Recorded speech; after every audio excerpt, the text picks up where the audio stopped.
Assalamualaikum. Hari ini, kami dari kelompok 5 akan melakukan presentasi tentang teknik-teknik pengambilan keputusan.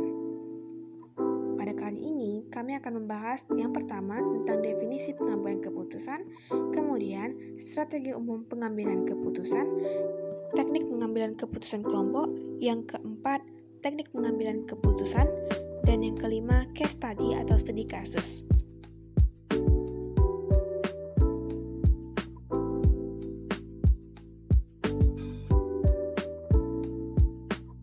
Definisi pengambilan keputusan. Claude S. George Jr.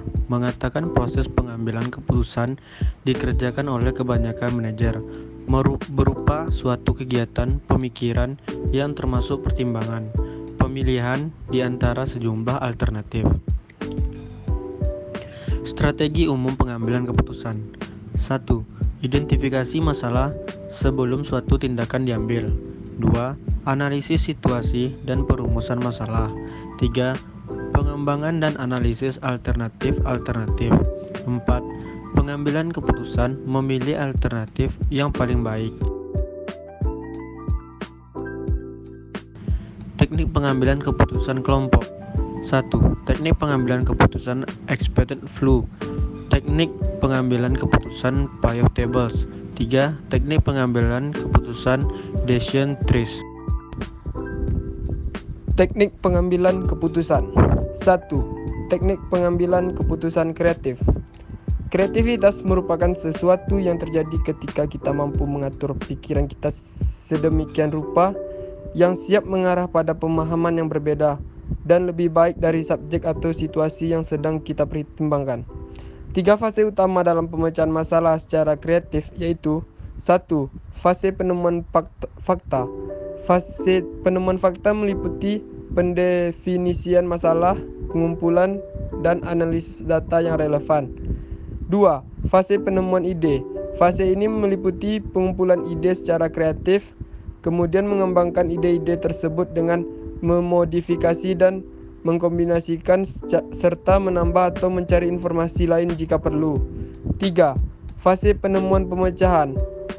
Fase tersebut meliputi pengujian pemecahan secara tentatif melalui pengujian, pengadopsian, dan penerapan jalan pemecahan yang telah ditetapkan.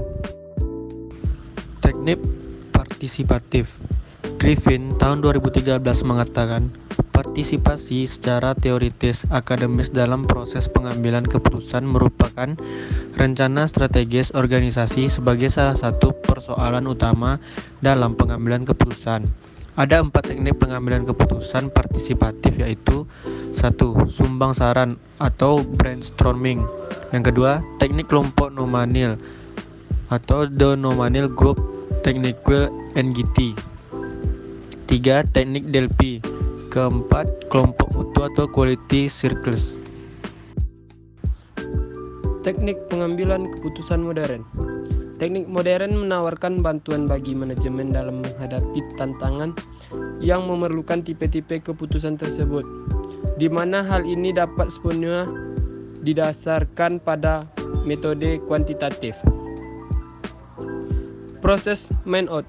Proses man-out pada dasarnya merupakan proses rasional dalam pengambilan keputusan.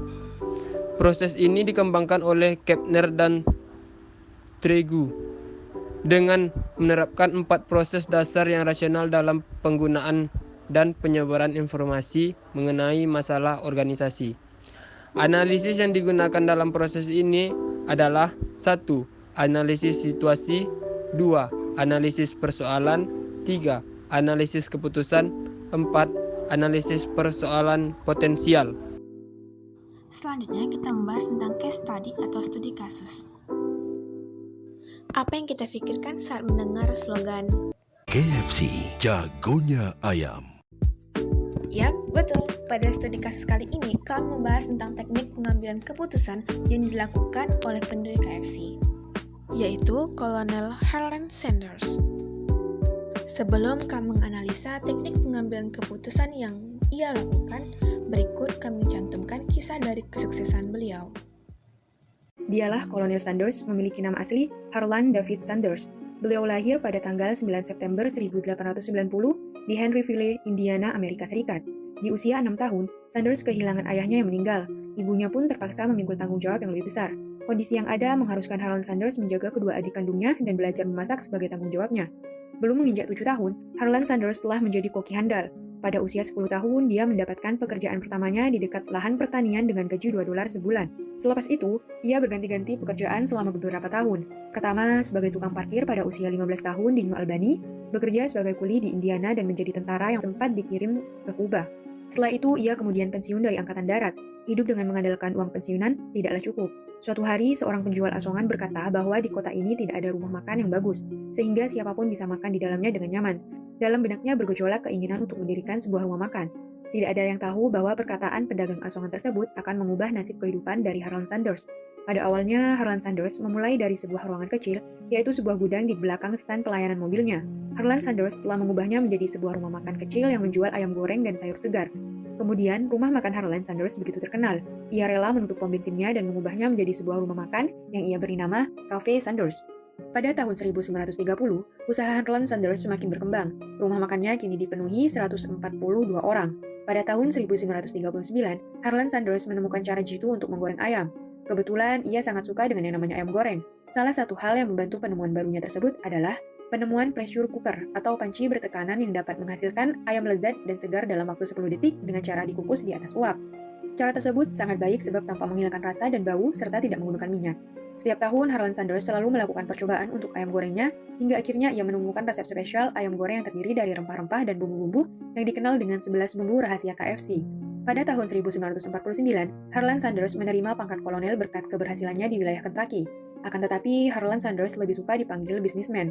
Pada tahun 1953, Harlan Sanders mendapat tawaran untuk menjual rumah makannya dengan harga $164.000. Meski jumlah ini sangat menggiurkan, akan tetapi Harlan Sanders menolaknya. Selang beberapa tahun, tata letak kota Kentucky mengalami perubahan, sehingga rumah makannya tidak lagi strategis dan menarik pengunjung. Sanders memutuskan untuk melelang rumah makannya tersebut, uangnya ia gunakan untuk melunasi hutang-hutangnya. Beliau mencoba dengan strategi menjual resep ayam goreng ala KFC ke rumah makan yang ada di wilayah tersebut. Selama 2 tahun berkeliling, Harlan Sanders hanya dapat memuaskan 5 rumah makan saja. Resep ayam goreng yang ia tawarkan lebih banyak ditolak dan ditertawakan. Ketika ia menawarkan resepnya, ada lebih dari 1.008 penolakan yang ia terima. Tanpa kenal menyerah dan yakin akan berhasil, ia terus berusaha. Akhirnya, untuk yang ke-1.009 resep ayam gorengnya itu banyak disukai oleh masyarakat Amerika ketika itu. Perjuangannya yang tak mengenal lelah terbayar dengan lakunya resep ayam gorengnya. Hingga ketika usia kolonel Harlan Sanders menginjak usia 70 tahun, jumlah rumah makan yang menjadi bagian dari franchise KFC-nya mencapai 200 tempat di USA dan Kanada. Setelah mencapai jumlah ini, Harlan Sanders berhenti berkeliling karena banyak orang yang datang ke tempat tinggalnya untuk berkonsultasi. Akhirnya, ia sepenuhnya membantu sang istri untuk meracik resep makanan yang terdiri dari beberapa jenis tanaman rempah-rempah dan bumbu-bumbu.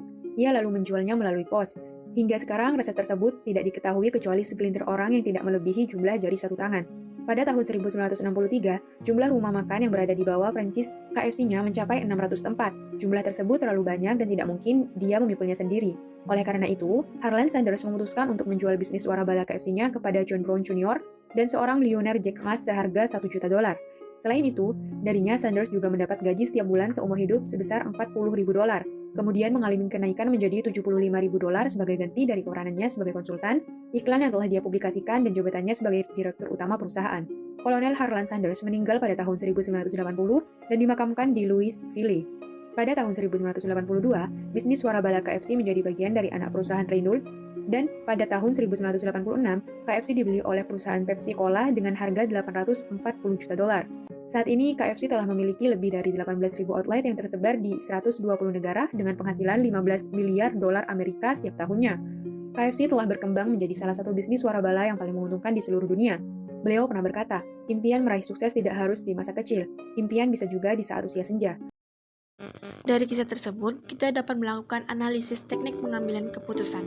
Keputusan besar yang diambil Colonel Sanders, yaitu yang pertama, membuka rumah makan kecil di pom bensin, menjual rumah makan miliknya, menjajakan masakan ayam gorengnya ke 1.008 restoran di negaranya, yang keempat, membuka waralaba KFC, yang kelima, menjual franchise KFC dengan harga $1 juta dan gaji bulanan $75.000 seumur hidupnya.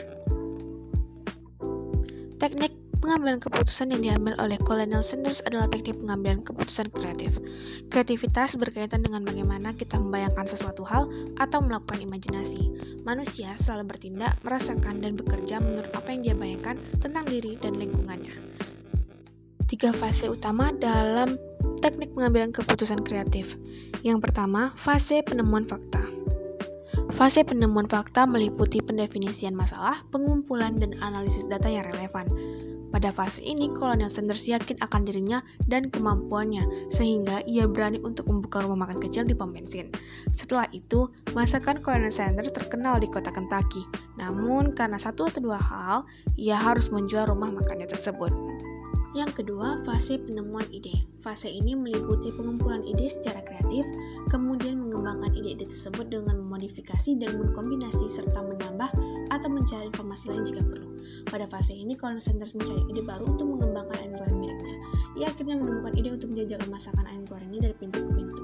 Tiap restoran dengarannya ia datangi untuk menjajakan masakan ayam gorengnya, sehingga di restoran ke-1008, Colonel Sanders berhasil menjual ayam gorengnya. Yang ketiga, fase penemuan pemecahan. Pada fase ini, Colonel Sanders memiliki lebih dari 600 outlet waralaba miliknya. Namun, saat itu, Sanders sudah terlalu tua untuk mengurus bisnisnya, sehingga ia membuat keputusan untuk menjual waralabanya dengan harga $1 juta dan mendapatkan gaji yang Colonel Sanders terima adalah sebesar $75.000 setiap bulannya. Bahkan, ia dijadikan konsultan perusahaan dan direktur utama di perusahaan tersebut.